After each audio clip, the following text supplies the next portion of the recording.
Prior to the official declaration of war against the Axis powers, Germany, Italy, and Japan in 1942, authorities in Washington were contemplating the structure and nature of the international economic system that might exist after 1945.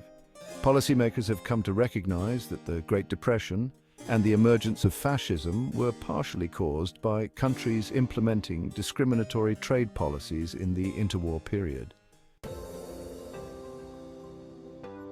The Roosevelt administration had made it a significant foreign policy objective to establish an open trading regime by 1941. The contents of the Atlantic Charter were explicitly stated in the text. According to Article 4, all nations are entitled to fair and equitable access to global trade and the necessary raw materials for their economic well-being.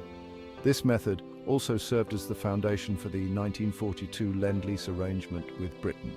The Lend-Lease Act granted the President the authority to deliver weapons and other military supplies to nations engaged in combat against the Axis forces.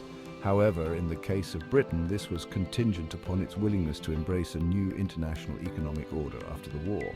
The implementation of this foreign policy objective reached its pinnacle shortly before the conclusion of the Second World War. In August 1944, representatives from the United States, Britain, and 42 other nations convened in Bretton Woods, a quaint vacation destination in New Hampshire, to establish the regulations and official organizations that would oversee their trade and monetary interactions. The primary organizers of the conference were Harry White, representing the US Treasury, and John Maynard Keynes, the prominent economist from Britain.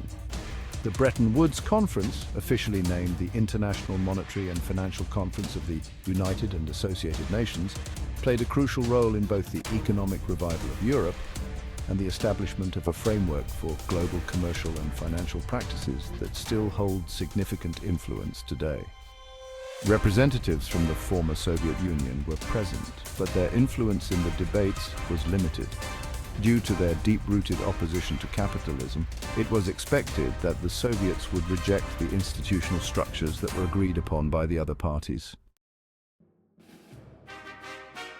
It is crucial to consider that the United States had emerged as the leading force in terms of military and economic strength. By the late 1930s, the industrial production of the country had increased twofold. It had successfully attained full employment, and it was making significant progress in winning the war in Europe and the Pacific. Furthermore, it commanded the most extensive standing army among the Western governments and had the sole operational economy of any global consequence. Therefore, although Bretton Woods was intended to be a conference for the winners, the United States took control of the agenda and exerted dominance over the proceedings. For instance, the United States declined Keynes's proposal to establish a global currency reserve that would reallocate trade surpluses to countries with financial deficits. Conversely, the Americans advocated for a liberal system that emphasized the movement of capital and unrestricted trade. The sessions held in Bretton Woods led to the implementation of many policies aimed at stabilizing the global financial system and promoting the growth of international trade.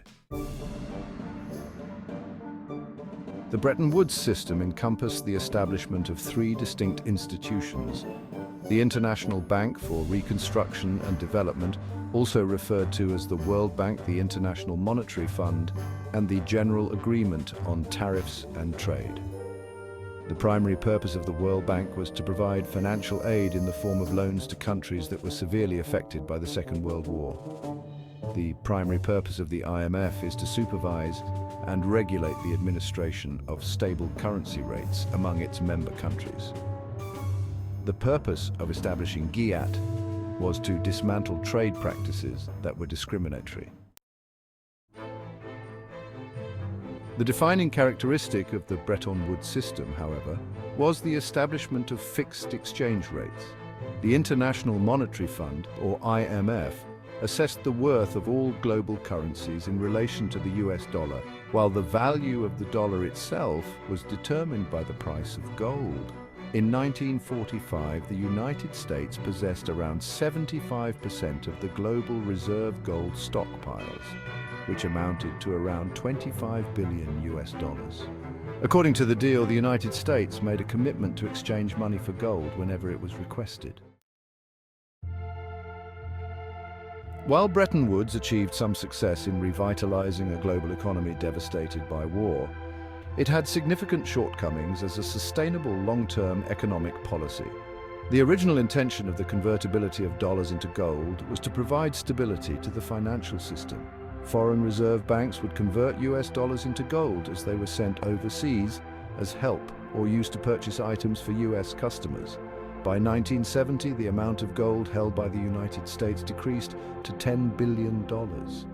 In essence, the Bretton Woods system did not supply a sufficient amount of fresh gold to offset the expansion of global trade. The Bretton Woods system was officially terminated in 1971, with Richard Nixon's announcement that the United States would cease the exchange of dollars for gold. Subsequently, currencies began to fluctuate independently in relation to one another. Although the Bretton Woods system has officially ended, a significant portion of its structure still exists. The World Bank, the IMF, and the World Trade Organization, the successor of GATT, maintain a pivotal position in establishing the standards and regulations of global monetary and trade relationships. However, the escalating rates of unemployment concerns regarding the long-term viability of economic growth and the escalating levels of poverty in Africa, Asia, and Latin America are prompting demands for a second Bretton Woods conference. Whether this occurs or not is uncertain. The concept of globalization appears to contradict such a proposition. Undoubtedly, the conference that took place in New Hampshire in 1944 has had a significant impact on the global economic landscape since 1945.